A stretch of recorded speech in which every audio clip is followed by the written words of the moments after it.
ሰላም ሰላም ክብሯትና ክብሯን እንደምን አላችሁ በያላችሁበት ቦታ ሆናችሁ የዛሬ ፕሮግራሞቻችንን ለምትከታተሉ ውድ ቤተሰቦቻችን እንደምን አላችሁ ከአዲስ ሚዲያ ኔትወርክ በቀጥታ ወደ እናንተ የሚተላለፍላችሁ የገጽ ጨዋታ የተሰኘው የንባብ ባህልን ከፍ የሚያደርገው ውድድራችን ተጀመረ።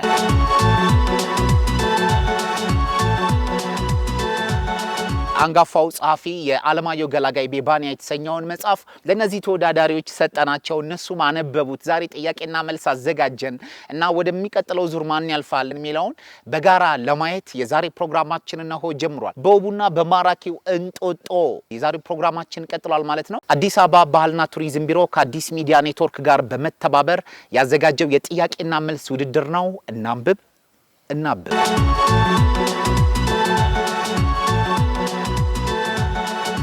እንደምን አላችሁ? ወደ ጥያቄና መልስ ውድድራችን ከመግባታችን በፊት ለመጀመሪያ ጊዜ የምታስታውሰው መጽሐፍ ምን ይመስላል? ንባብ ስጀምር የመጀመሪያ መጽሐፍ የማስታውሰው የጭንቁ ስል የምትለዋን መጽሐፍ ነበር። ወደ ትረካው ስገባ ደግሞ ትረካ በፍቅር እስከ መቃብር። መጀመሪያ መጽሐፌ ፈተና የአስቴር ሰይፈ መጽሐፍ አውትጋር አለና ትረካን ደጀኔ ጥላሁን ነው የተረካው ይመስለኛልና የእሱን ትረካ በደንብ አድርጌ ወድጄዋለሁ። ከትረካ ማለት ማረሰው ብርቅርቅታ የሆነ ፊል ያደረኩት ነው የሰማሁትም የነበረው ምናምን ኢማጂን ያደረኩት እና ካነበብኳቸው ደግሞ እመቆ የመጀመሪያ መጽሐፌ ዲርቶ ጋዳ የይስማዕከ ወርቁ ነው። ኦሮማይን ፍቃዱ ተክለማርያም የተረከውን በጣም ደስ ይላል። እንግዲህ ክብሯትና ክብሯን የዛሬ ተወዳዳሪዎችን ትዝታቸውን የመጽሐፍ ልምዳቸውን አንዳንድ ነገሮችን አወራን። አሁን በቀጥታ ደግሞ የምናልፈው ለዛሬ በተዘጋጀው የምንወደው የእውቁ ደራሲ የዓለማየሁ ገላጋይ መጽሐፍ በሆነው ቤባንያ እውነት ሐሰት መጽሐፉ ላይ እጅግ በጣም የሚያማምሩ ደስ የሚሉና ቆንጆ የሆኑ ጥያቄዎችን አውጥተናል። በእርግጠኝነት በየቤታችሁ ይህንን ፕሮግራም ለምትከታተሉ በሙሉ እያያችሁ እርስ በርስ የምትጠያየቁ ይመስለናል። መጽሐፉን በቤታችሁ መደርደሪያችሁ ላይ ያለ ሰዎችም አውጥታችሁ እንደው ይሄ ካራክተር የቱ ጋር ነው ያለው የሚለውን ፈለግ ለማድረግ ሞክሩ። ከኛ ጋር ያላችሁ ቆይታን እንደምትወዱት ተስፋ አለን።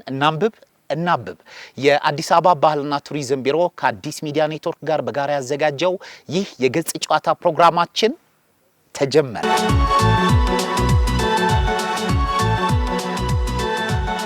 በቀኝና በግራ ያሉ ተወዳዳሪዎቼ በግሩፕ ተከፍለዋል። በቀኜ አብርሃም ኑናቶና ቤተል አሰፋ፣ በዚህ በኩል ደግሞ ደጀኔ ተስፋይና ሰላማዊት አበጀ ይገኛሉ ማለት ነው። እንግዲህ የመጀመሪያው ጥያቄ በቤባንያ መጽሐፍ ውስጥ ፍሬያቸው የሚበላ ግን ደግሞ በጣም የተረሱ የሚመስሉ ሁለት ፍሬዎች ተጠቅሰዋል። እነዚህ ፍሬዎች ምንና ምን ናቸው?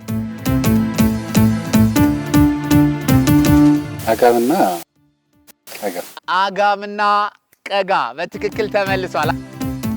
አጋምና ቀጋን እንግዲህ ፍሬያቸው የሚበላ ጣፋጭ ሆኖ ደስ የሚሉ ፍሬዎች እንደሆኑ በቤባንያ መጽሐፍ ላይ ተገልጿል ማለት ነው። እሺ ወደ ሁለተኛው ጥያቄ እንሄዳለን። የናንተ ጥያቄ ሊቀጥል ነው። የቤባንያ ደራሲ የምናብ ሳይሆን የኡን ቦታ በመሆን የተጠቀማት ተወዳጅ ከተማ ማን ትባላለች? ሸኖ በትክክል ተመልሷል። አንደኛውን ሁለቱንም በሁለት በኩል ቡድን አንድና ቡድን ሁለት በዚህ በኩል አብርሃምና ቤተል በዚህ በኩል ደጀኔና ሰላማዊት ሁለቱንም ጥያቄዎች መልሰዋል። ወደሚቀጥለው ጥያቄ እንሄዳለን ማለት ነው። በቤባንያ የከተማ ገጽታ ውስጥ የተጻፈችው ይቺ ውብና ማራኪ ከተማ ደራሲው በሁለት ማራኪና አሪፍ ቃላት ገልጿታል። ሸኖን ምን ብሎ ገለጻት? ጥበብ ፈጠረችን እንዲህ ጥበብ ፈጠረችን የሚለው አይ አሁን ትዝ ያለኝ እንዲህ ውብ ቃል አይደለም የመጣልኝ እውነት ለመናገር ዶሚናንትም ሆኖ የተጠቀሰ አይመስለኝም መጽሐፉ ላይ ምንድነው የሚባለው ይሄ ጋን ውስጥ ያለ ብርሃን ይባላል ትንሽ የጋን ውስጥ መብራት ቆንጆ አገላለጽ ነው ምን አካለ ኧረ ተይ ሰላምዬ እኔ ምን አካለ እሺ አይደለም ካልሆነሽ ደግሞ ሪቨርስ ነው ካልሆነሽ ደግሞ እሺ መሞከር ትችላላችሁ እናንተ ብርሃንና ጨለማ አይነት አይገርምም ሁለት ቃል ናቸው ግን እሱ አይደለም ስለዚህ እንመልሰው መልሱን ቲቪን ናቸው ቃሎቹ አይደሉም አሬ ተለያዩ ናቸው ለመልሰው እንግዲህ ደራሲው በሁለት ታሪፍ አገላለጽችን ከተማ የገለጸበት መንገድ ሸኖን ጭምትና ድንግል ይላታል ጭምትና ድንግል ብሎ ገልጿታል እሺ ወደ እናንተ ሌላኛው ጥያቄ እንሄዳለን ባለማየሁ ገላጋይ ቤባንያ መጽሐፍ ውስጥ ያንዲት ታላቅ ሀገር መሪን በማሰብ የተደረገ ለየት ያለ የቀብር ስነ ስርዓት አለ መሪው ማን ይባላል የቀብር ስነ ስርዓቱስ ምን አይነት ከኢትዮጵያ ውጪ ያለች ታላቅ ሀገር ናት የዛች ሀገር መሪን የቀብር ስነ ስርዓት በማሰብ እዚህ የተደረገ የቀብር አይነት አለ መሪው ማን ነው የቀብር ስነ ስርዓቱስ ምን ይባላል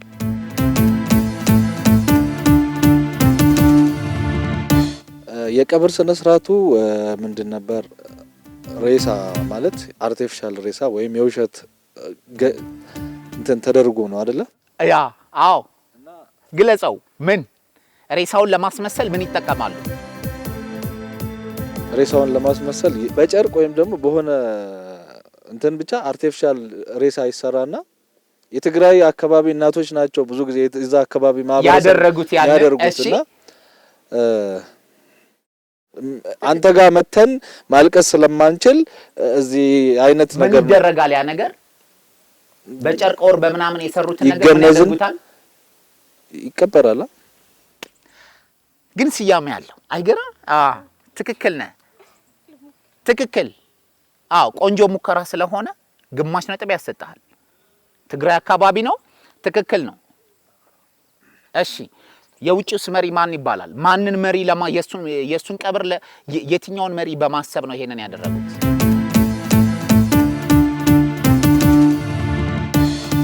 ትሞክራላችሁ እሺ እንትኑ ሲያሜው አጎበር የተሰኘ የቀብር ስነ ስርዓት ምን አይነት ነው ጀስት ወዳጅ ወር ዘመድ ሌላ ሀገር ላይ በርቀት ሲሞት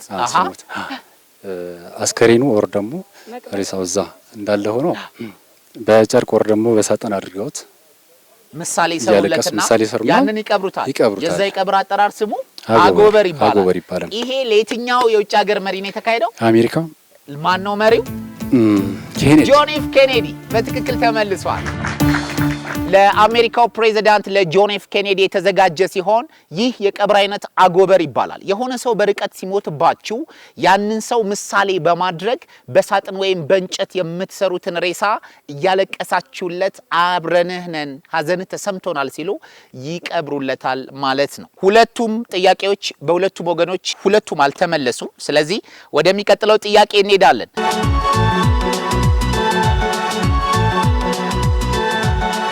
ሁሉም ይሄደዋል ያንን ረጅም ጉዞ የሚቀጥለው ስንኝ ሙላው መጽሐፉ ላይ አለ ሁሉም ይሄደዋል ያንን ረጅም ጉዞ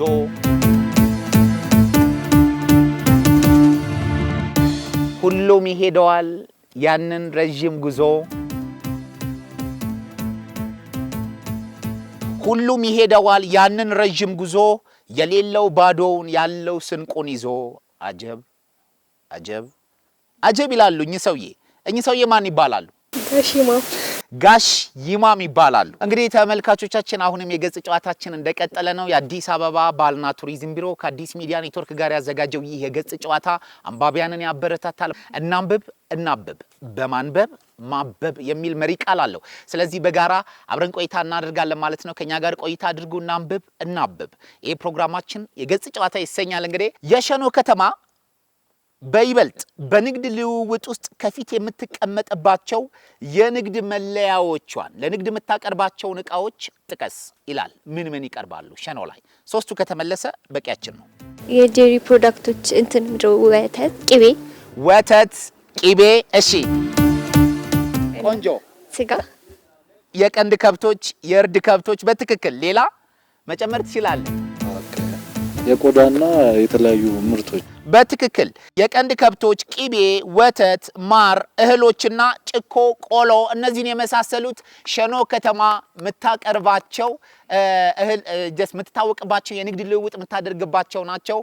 ቀጣዩ ጥያቄ ወደነ ሰላምና ደጀን። በሸኖ ከተማ በአንድ አደባባይ ሊስትሮ የሚሰራ ወጣት ባንክ ቤትን ደስ በሚል ቅጥያ ስም ደጋግሞ ሲጠራው ይስተዋላል። የባንክ ቅጥያ ስምን ምን ብሎ ጠራው? የገንዘብ ሱቅ። በትክክል ተመልሷል። የገንዘብ ሱቅ ብሎ ነው የሚጠራው። በድጋሚ እስኪ ሁላችሁም ለራሳችሁ አጨብጭቡ። ስለዚህ ሁለቱም መልሰውታል ማለት ነው። ወደሚቀጥለው ጥያቄ እንሄዳለን። የፍጻሜ ጥያቄያችን የሚሆነው ሐሳብ ያለባቸውን ጥያቄዎች ናቸው የምንጠይቃቸው። ግን አሁንም ጥያቄያችን ይቀጥላል። አብራችሁን ቆዩ። እሺ ወደ እናንተ መጣሁ አይደል? ከዚህ ወደዚህ የወሎን ዙሪያና ባለቅኔን ጋሽማም እንደተነሱት ሁሉ ከኦሮሚያ ከትግራይና ከጉራጌ የማይረሱ ተወዳጅ 3 ካራክተሮች በቤባንያ መጽሐፍ ላይ ተጠቅሰዋል። እነዚህ 3 የተለያዩ ስያሜ ያላቸው ወይም ስም ያላቸው ካራክተሮች እነማን ናቸው? እነዚህን ጥቀሱ። ከኦሮሚያ አባ ገልገለው አሉ ወይም ኮርማ ብሩ ይባላሉ። እሺ። ከትግራይ አደይ አብረህት ነው ስሟ። እሺ። ከጉራጌ አዲ ስሟ የልጇ ስሟ አዲ ነች። እሷ አዲ አለች። ስም አላት ራሱ። አይ አደይ ነው፣ አዲ ትባላለች በጉራጌኛ። ቤላ የተባለችው ማን ነበር ስሟ? ኬትራ ነው። ኦኬ ኬትራ ወይ የጉራጌዋ ልጅ ስሟ ኬትራ ነው። በትክክል ተመልሷል። ኮርማ ብሩ ከኦሮሚያ፣ አብረህት ወይ ማህራይ የምትባለዋ ከትግራይ፣ ከጉራጌ ደግሞ ኬርሃ የምትባል ካራክተር ተመልሳለች። ያው አንዱ አላገኙትም፣ ግን ስለሞከሩ ሙሉ ነጥቡን እሰጣቸዋለሁ። ወደዚህኛው ጥያቄ እንመጣለን ማለት ነው። በቤባንያ መጽሐፍ ውስጥ የተጠቀሱ ተወዳጅና አንጋፋ 2 ኢትዮጵያውያን ደራሲዎች አሉ። እነማን ናቸው?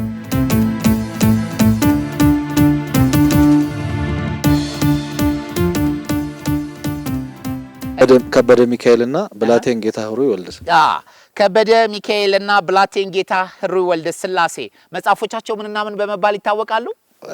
ወዳጄ ልቤና ሌሎችም የብላቴን ጌታ ህሩይ ወልደ ከበደ ሚካኤል ፋኖስና ብርጭቆ በትክክል ተመልሷል ማለት ነው። ምራቁን ፊቴ ላይ ያርከፈከፈ መረቀኝ ይልና ምርቃቱን በአፋን ኦሮሞ ቋንቋ ይመርቀዋል። ከምርቃቶች ውስጥ በኦሮምኛ 2ቱን ጥቀስ። ሆራ የሚል ነው። ሆራ ምን? ሆራ ቡላ በልጽጉ ማለት ነው። ሆራ ቡላ። እሺ ሁለተኛ? ኤሲና ጉዲሱ። ኤሲና ጉዲሱ የለም። እሺ ሪራን ነጋ ሚል። እሺ እስኪ ሪራን ነጋ ይሄ መንደሩን ሰላም ያርገው። ፈያ ሲናኬን ጤና ይስጥ። ፈያ ሀሲ ፈያ ሲናኬን ፈያ ሲናኬን ነው። እሺ ከዛስ? ሆራ ቡላ ከዛስ? ብለናል። እሺ ሪራን ነጋ አብሮ ይላል ሁሌም ሲመርቅ መንደሩን ሰላም ያድርገው፣ ሰላም ይስጣቸው። ፈያ ሀሲኬት ይላል። ጤና ፈያ ሲናኬን ነው። የከንትን ትንሽ ኢረር አለበት በአማርኛ ሲተረጎም እንጂ ጤና ይስጣችሁ የሚል ግን የአማርኛ ትርጉም አለው። ፈያ ሲናኬን በትክክል ተመልሷል። እሺ እስኪ አንዴ መርቁን በዚህ ቋንቋ። የቶልስቶይና የዳቪንቺ እጅ ከሳቸው የእጅ ድምር ጋር ይመሳሰላል የተባሉት እድሜ ጠገብ አባት ማን ይባላል?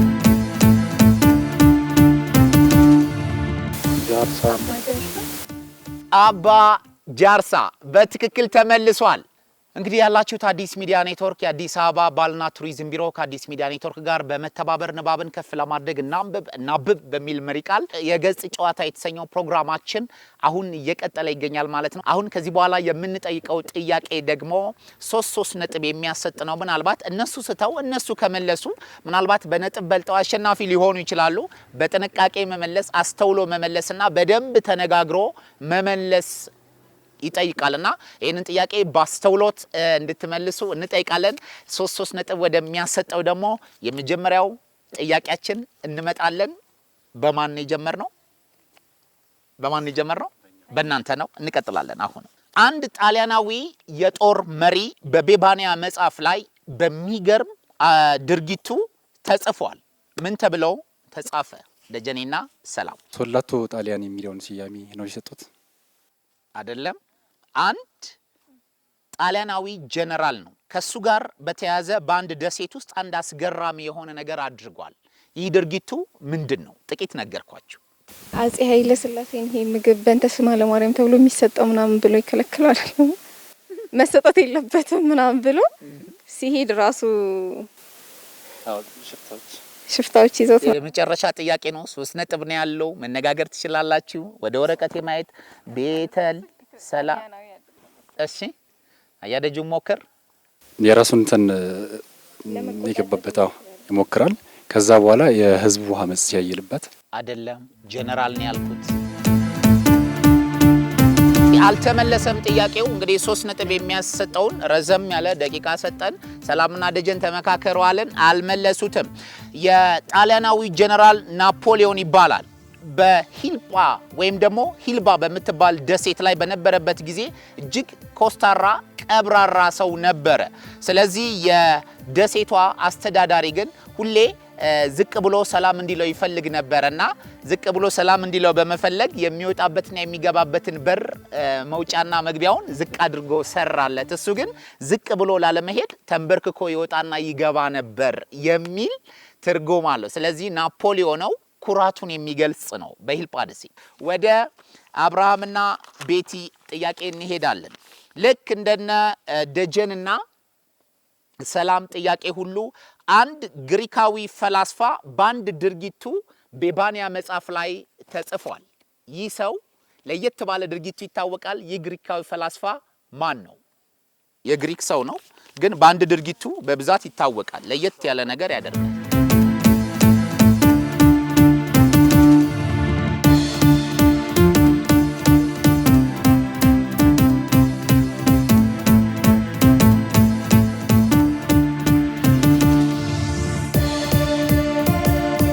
በግሪክ አደባባዮች ላይ ይታወቃል። የመጨረሻ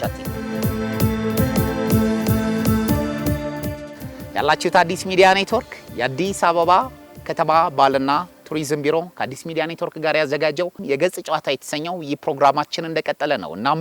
እናንብብ። ደቂቃችሁ አልቋል። ዲዮጋን የግሪክን አደባባይ ከመግለጽ በላይ ቲፕ ልሰጥ አልችልም። ለዛ ነው ዲዮጋን በግሪክ አደባባዮች ላይ በቀን መብራትን በማብራት ሰዎች እንደ እብድ የሚቆጥሩት ይህ ፈላስፋ በሰዓቱ በግሪክ ላይ የነበሩ ታላላቅ ጸሐፍቶችን የተለያዩ ሰዎችና አዋቂዎችን የሚሞግት ሰው ነበረ። በቀን ብትመላለሱም ውስጣችሁ ጨልሟል የሚል አይነት ሐሳብ ያስተላልፍላቸው ነበር። በዚህም በቀን በአደባባይ መብራት ይዤ የሚል አንድ ዜማና ግጥም አለ ማለት ነው። እንግዲህ በጣም ፈታኝ የነበረው የመጨረሻው 3 ነጥብ የሚያሰጠው ጥያቄያችን በሁለቱም ተወዳዳሪዎች በኩል አልተመለሰም ማለት ነው። ሁለቱም እጅግ በጣም ጎበዝ ተፎካካሪዎች ነበሩ። አንዴ ሞቅ ያለ ጭብጨባ ጨብጭቡላቸው። እጅግ በጣም እናመሰግናለን። እንግዲህ ነጥባችን ተሰርቶ እስኪመጣና ውጤት እስክናስተዋውቅ ድረስ በድጋሚ እናንብብ። ይህ ሐሳብ ሰዎች እንዲያነቡ ጥረት እንዲያደርጉና መጽሐፍ እንዲዋዋሱ መጽሐፍ እንዲገዙና የንባብ ባህላችን ከፍ እንዲል በሀገራችንም በተለያዩ ቦታዎች አብርሆት ላይብረሪን ጨምሮ በአዲስ አበባ እጅግ ማራኪ ማንበቢያዎች በጣም ደሳስ የሚሉ ማረፊያዎችና ልዩ ልዩ ንባብን የሚያበረታቱ ቦታዎች ተገንብተዋል። በነዛ ማረፊያ ላይ ቁጭ እያላችሁ መጽሐፍትን እንድታነቡ እንድትዋዋሱ መጽሐፍ እንድትገዙና የንባብ ባህላችሁ ከፍ እንዲል በማሰብ የተደረገ ልዩ ውድድር ነው። ይህንን ውድድር ስፖንሰር ያደረገው የአዲስ አበባ ባህልና ቱሪዝም ቢሮ ነው። ከአዲስ ሚዲያ ኔትወርክ ጋር በመተባበር የገጽ ጨዋታችን የዛሬው የመጀመሪያው ምዕራፍ ወይም የመጀመሪያው ኤፒሶድ እዚህ ላይ አብቅቷል ማለት ነው። ለዛሬ የነበሩት ተወዳዳሪዎቻችን ውጤት ከማሳወቃችን በፊት ምን ተሰማቸው? ይሄ ለኔ ጥሩ ነው። ለማንበብም አንድ መንገድ ስለሚከፍትልኝ እኔ እንደ መሸነፍ እንደምን አይደለም ሲጀመርምና ጥሩ ነገር ነው። በጣም ይበረታታል እና ክፍተቴን ማይቸበታለሁ። ጥሩ ነው። ጥያቄና መልሱ አሪፍ ነውና እንዳስተውል ያደረገኝ በጣም ዲፕሊ መግባትና እንዴት ነው እንደ ታሪኩ ብቻ አንደርስታንድ ማድረግ ሳይሆን አሁን እንዳልከው እዛ ላይ የተጣሩ ሰዎች ምን አሉ ምናምን ነገሮችን በጣም ለመረዳት እኔም ትንሽ ጥያቄዎቹ ጠለቅ ያሉ ዲቴይል የሚፈልጉ ሆነው ነው ያገኘኋቸው። እንደዛ ነው። ትንሽም ደግሜ ባላነበው ኖሮ አንዱንም አላስታውስም። አሁን አንተ ነው። ፕሮግራሙ አሪፍ ነበር አነስተሪ ማለት ነው። ራሳችን እንድናይበት አድርጎናል። ልክ ነው። ጥያቄ ቀላል ነው፣ ግን አንዳንዴ የሚከብዱን ቀላሎች ነገሮች ናቸው። ምክንያቱም ኤክስፔክት የምናደርገው ከዛ አለፍ ብለን ስለሆነ ማለት ነው። ሰው ውድድር ስለሆነ ነገሮችን በተለየ መንገድ እንድናይና ሀሳቦችን ፍሬም አድርገን እንድናስቀምጣቸው ነው የተረዳሁት። ምክንያቱም አሁን መጽሐፉ ላይ ስትረዳ መጽሐፉ ቀላል ይመስላል። ለምሳሌ አሁን ደራሲ አለማየሁ ከዚህ በፊት ከጻፋቸው መጽሐፍ አንጻር ስታየው ትንሽ ቀላል ይመስላል፣ ግን ቀላል አይደለም። ምክንያቱም እያንዳንዷ መስመር ራሷን የቻለ ሀሳብ አላት ስታነበው። እኔ አሁን ደግሜ ሳነበው መጽሐፉን በዛ ልክ ነው አዲስ ይሆንብኝ ነበር የሄደው። ምክንያቱም ከምን አንጻር ነው የጻፈው የሚለውን ስታየው ማለት ነው። ሶ ከዛ አንግል ቀጣይ ላይ እንዴት መዘጋጀት እንዳለብኝ ጀስት ያው ውድድር ስለሆነ ዳሰሳ ቢሆን አብርሽ እንዳለው በምትሄድበት ወይ አለ ትሄዳለ።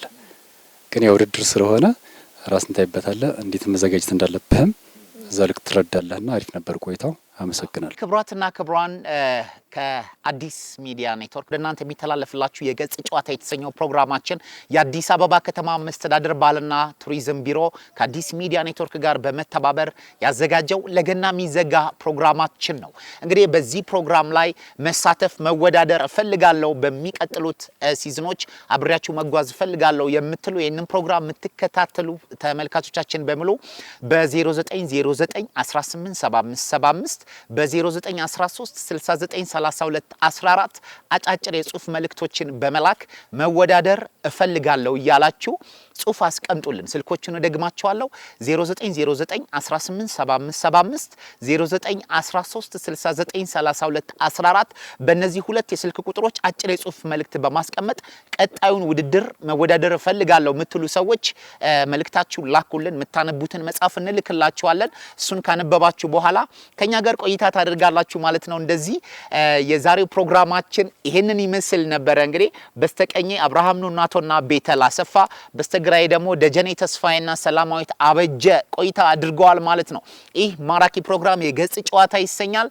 ስለተከታተላችሁን እጅግ በጣም እናመሰግናለን። አሁን የቀረን ምንድነው? የውጤት ሰዓት ቀርቶናል። ውጤታችን ካፍታ ቆይታ በኋላ ወደ እናንተ ይቀርባል።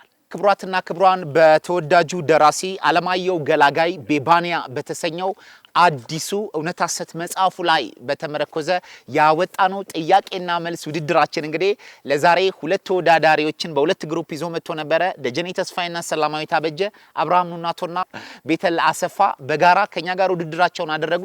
9 ጥያቄ ጠየቅን። መደበኛዎቹ አንዳንድ ነጥብ የሚይዙት 8 ጥያቄዎችና 3 ደግሞ የሚይዘው አንዳንድ ጥያቄ በጥቅል 9 ጥያቄ ተጠየቁ። ማን አሸነፈ?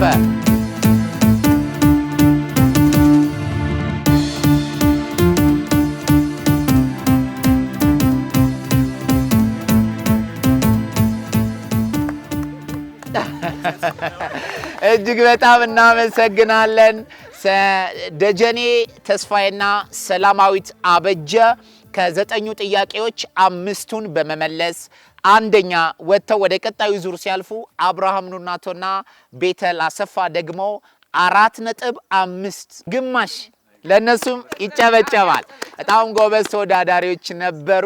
እጅግ በጣም ደስ ይል ነበር። እንግዲህ አብርሃም ኑናቶና ቤተል አሰፋ ግን ቀጣዩን ውድድር በሚቀጥለው መጽሐፍ እንወዳደራለን ካሉ አሁንም አብረውን ከኛ ጋር መጓዝ ይችላሉ። ግን ወደ ቀጣዩ ዙር ከቀጣይ ተወዳዳሪ ጋር ለመገናኘት የዛሬውን ውድድር ያሸነፉት ደጀኔ ተስፋዬና ሰላማዊት አበጀ ናቸው። እጅግ በጣም እናመሰግናለን። ሁላችንም ውሃችንን እናነሳና ቼርስ እንባባላለን። በቀጣይ ዙር አብረን አለን። ከዚህ በኋላም እንቀጥላለን አብረን። እንግዲህ አብራችሁን ለቆያችሁ በሙሉ ክብራትና ክብራት እጅግ ያማረ ደስ የሚልና ቆንጆ ጊዜ መጻፋችሁን ከሼልፍ ላይ እንዲሁም ከመጻፋችሁ ላይ ገለጥ አድርጋችሁ ካራክተሮችን እያያችሁ ከጥያቄዎቹ ጋር ከኛ ጋር እኩል ጥያቄና መልስ እንዳደረጋችሁ ተስፋ እያደረግን ይህ ፕሮግራም ይቀጥላል። የገጽ ጨዋታችን በሚቀጥለው ዙር የት፣ እንዴት፣ እነማን በየትኛው መጽሐፍ አብረን የምናየው ይሆናል። አብራችሁን ቆዩ። ይሄንን ውድድር መወዳደር እፈልጋለሁ ራሴን በመጽሐፍት ጥያቄና መልስ ማወቅ እፈልጋለሁ የምትሉ በ0909187575 በ0913693214 አጭር የጽሁፍ መልእክት እየላካችሁ መወዳደር እፈልጋለሁ በሉን። እንመዘግባለን፣ መጽሐፍ እንልክላችኋለን። መታችሁ ትወዳደራላችሁ።